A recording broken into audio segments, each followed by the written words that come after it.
ସାଙ୍ଗମାନେ ଅନୁଚିନ୍ତା ସେବା କରିବାର ଅଛି ତ ସମୟ ଦେଖା ନାହିଁ, ପ୍ରସାଦ ପାଇବାର ଅଛି ତ ସ୍ୱାଦ ଦେଖ ନାହିଁ, ପ୍ରେମ କରିବାର ଅଛି ତ ସ୍ୱାର୍ଥ ଦେଖ ନାହିଁ, ଆଉ ସାହାଯ୍ୟ କରିବାରେ ଅଛି ତ ଖର୍ଚ୍ଚ କେତେ ହେବ ଭାବ ନାହିଁ। ମନେ ରଖନ୍ତୁ, କାହାର ଅନୁପସ୍ଥିତିରେ ଜୀବନ ଜୀଇବା ଦୁଃଖଦ ହୋଇପାରେ, କିନ୍ତୁ ଅସମ୍ଭବ ନୁହେଁ କି ଅଧୁରା ରହିଯାଏ ନାହିଁ।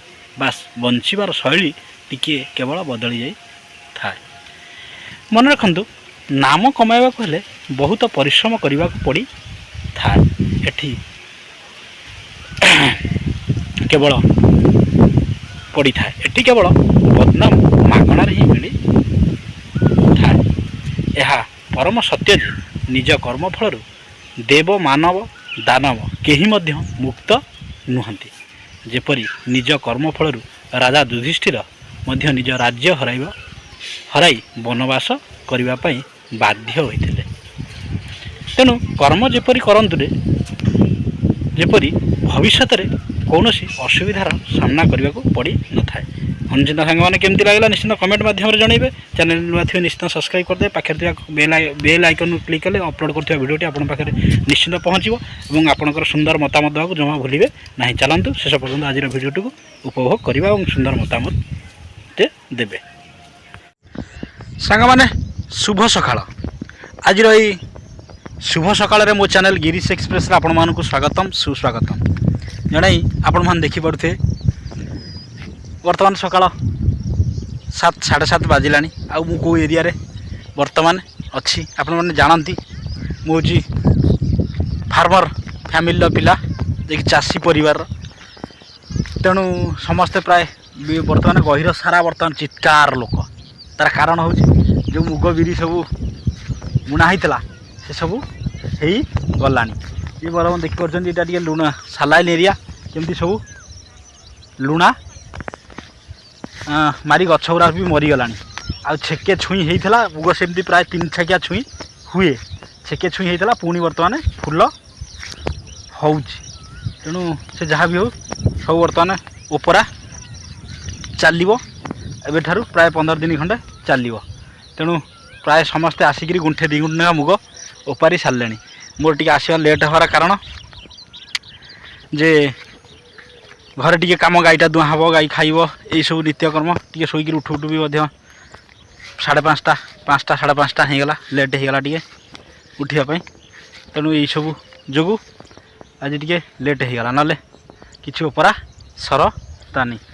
ତେଣୁ ଚାଲନ୍ତୁ ସାଙ୍ଗମାନେ ଆଜି ମୁଗ ଓପାରିବା। ଏବେ ଆଜି ନୁହଁ, ଆଜିଠାରୁ ଏମିତି ଚାଲିଲା ବର୍ତ୍ତମାନ 15 ଦିନ 20 ଦିନ ବର୍ତ୍ତମାନ ମୁଗ ବିରି ଓପଡ଼ା ଚାଲିବ। ମୋର ବି ପ୍ରାୟ ସମ୍ପୂର୍ଣ୍ଣ ନହେଲେ ବି ଅଳ୍ପ ଅଳ୍ପ ହେଇଗଲାଣି। କ'ଣ କହୁଛନ୍ତି, ପାଗ ତ ଏମିତି ପରିବର୍ତ୍ତନ ହେଉଛି, ଆଗକୁ ଲଘୁଚାପ ଜନିତ ବର୍ଷା। ତେଣୁ କ'ଣ ହେଉଛି ପ୍ରାକୃତିକ ଦୁର୍ବିପାକ ତା ଈଶ୍ୱର ଜାଣନ୍ତି। ହଉ ସାଙ୍ଗମାନେ, ଭିଡ଼ିଓଟିକୁ ଶେଷ ପର୍ଯ୍ୟନ୍ତ ଉପଭୋଗ କରିବେ। ଶେଷରେ ଆପଣଙ୍କର ସୁନ୍ଦର ମତାମତ ଦେବେ। ଚାଷୀ ପ୍ରତି ଯଦି ଆପଣ ଦରଦ ଥାଏ, ଏତିକି ମନେ ରଖନ୍ତୁ, ଚାଷୀ ବଞ୍ଚିଲେ ଦେଶ ବଞ୍ଚିବ। ତେଣୁ ଭିଡ଼ିଓଟିକୁ ଶେଷ ପର୍ଯ୍ୟନ୍ତ ଉପଭୋଗ କରନ୍ତୁ। ସାଙ୍ଗମାନେ ଦେଖୁଛନ୍ତି, ପ୍ରାୟ ବିଲରେ ଆସି ପହଞ୍ଚୁ 7ଟା ସାଢ଼େ 7ଟା ହେଇଗଲା। ଇଏ ପ୍ରାୟ ଯେଉଁ ମରଙ୍ଗା ଯେତିକ ଲୁଣା ମାଡ଼ି ଯାଇଥିଲା ଇଏ ସବୁ ଓପରା ହେଇଗଲା। ଆଉ 2 ସାଇଡ଼୍, ଏ 4 ଗୁଣ୍ଠ ବିଲ ଆଉ 2 ସାଇଡ଼୍ ମାତ୍ର ଦେଖିପାରୁଛନ୍ତି ରହିଲା। ଏ ପୁରା ନିରଳା ଗଛ କଞ୍ଚା ଅଛି। ଛୁଇଁ ମଧ୍ୟ ଗୋଟାଏ କଞ୍ଚା ଅଛି। ଆଉ ସାଉଁଳି ମଧ୍ୟ ପ୍ରବଳ ମାତ୍ରାରେ ଦେଖିପାରୁଛନ୍ତି, ପ୍ରବଳ ମାତ୍ରାରେ ସାଉଁଳି ହେଉଛି। ଆଉ ଛୁଇଁ ମଧ୍ୟ ଗୋଟାଏ କଞ୍ଚା ଅଛି। ଦିନ ଆସି 11ଟା ବାଜିଲାଣି। ସମସ୍ତେ ଛିନ୍ ହେଇ ସବୁ ବିଲରୁ ଇଏ ଗରିରେ ଯିଏ ଥୋଇଥିଲେ ସମସ୍ତେ ଛିନ୍ ହେଇ ସବୁ ପଳେଇଲେଣି।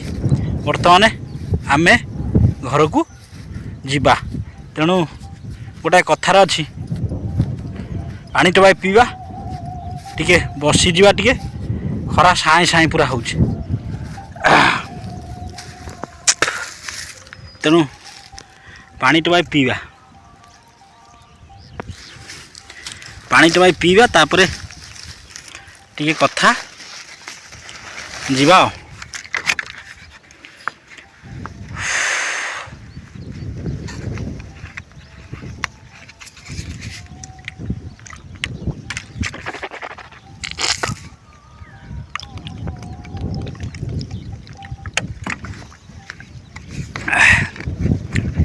ଗୋଟେ କଥାରେ ଅଛି, ଖରା ସହେ ତରୁ,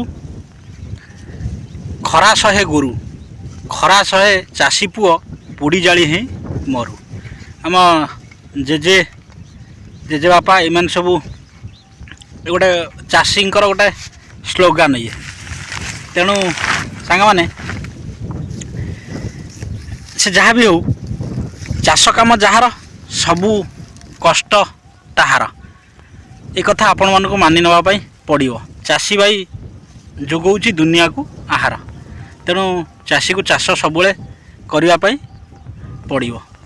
ତେଣୁ ସମସ୍ତେ ପଳେଇଲେ, ଦିନ ଆସି 11ଟା ବାଜିଗଲାଣି, ଖରା ବି ପ୍ରବଳ ମାତ୍ରା ହେଲାଣି।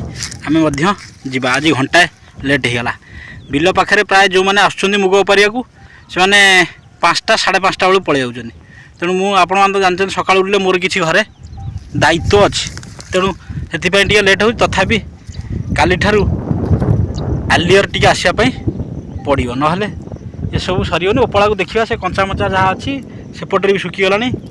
ଆଉ ବିରି ଅବସ୍ଥା ତ ଦେଖିପାରୁଛନ୍ତି, ଏଇଭଳିଆ ବିରି ସବୁ, ମୁଣ୍ଡି ବିରି ସବୁ ଜଳିଲା ଭଳିଆ ରକମ ହେଇଗଲାଣି। ଏସବୁ ହେଇଛି ଆଉ ଜଳିଗଲାଣି। ଆଉ ଦେଖିବା ଆଉ କ'ଣ କରିବା, ଏକୁଟିଆ ଉପାରିବାକୁ ନେବାକୁ ପଡ଼ିବ। ହଉ ଯିବା ସାଙ୍ଗମାନେ। ଏଇଭଳି ଗଛରେ, ଗଛ ଏଇଭଳି କଞ୍ଚା ଅଛି, ଛୁଇଁ ମଧ୍ୟ ଏଇଭଳିଆ ହେଇଛି। ଫୁଲ, ସାଉଁଳି ଫୁଲ ଏଇଠି ନେଥା ନେଥା ହେଉଛି।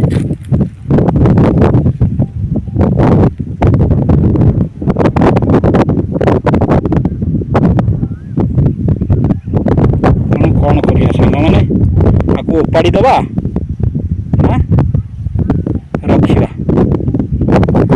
ହଉ ଦେଖିବା।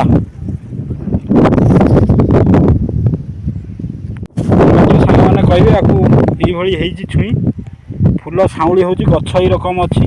ଗୋଟା ଗୋଟା ଛୁଇଁ କାଁ ଭାଁ କଞ୍ଚା ଅଛି, ବାକି ଛୁଇଁ ସବୁ ଶୁଖିଯାଇଛି। ଆକୁ ଓପାରିବା ନା ରଖିବା, ଆଉ ଛାଡ଼ିବା କିଛି ଦିନ? ତେଣୁ ନିଶ୍ଚିନ୍ତ କମେଣ୍ଟ ମାଧ୍ୟମରେ ଆପଣମାନେ କହିବେ।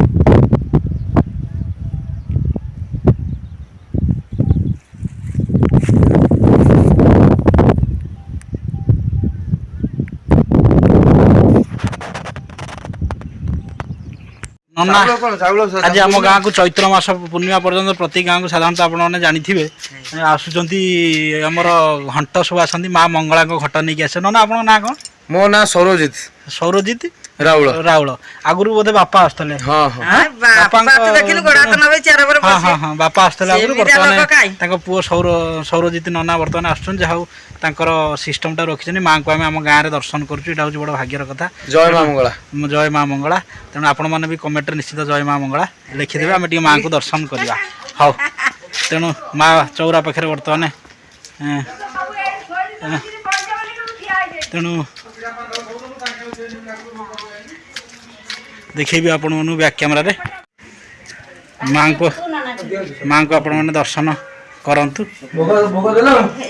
ପାଣି ପିଉଛନ୍ତି ଖରାରେ।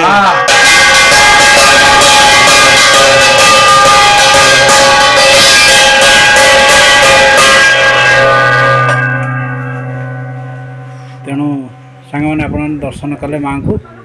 ଆମ ଗାଁକୁ ଆସିଛନ୍ତି ଘଣ୍ଟ।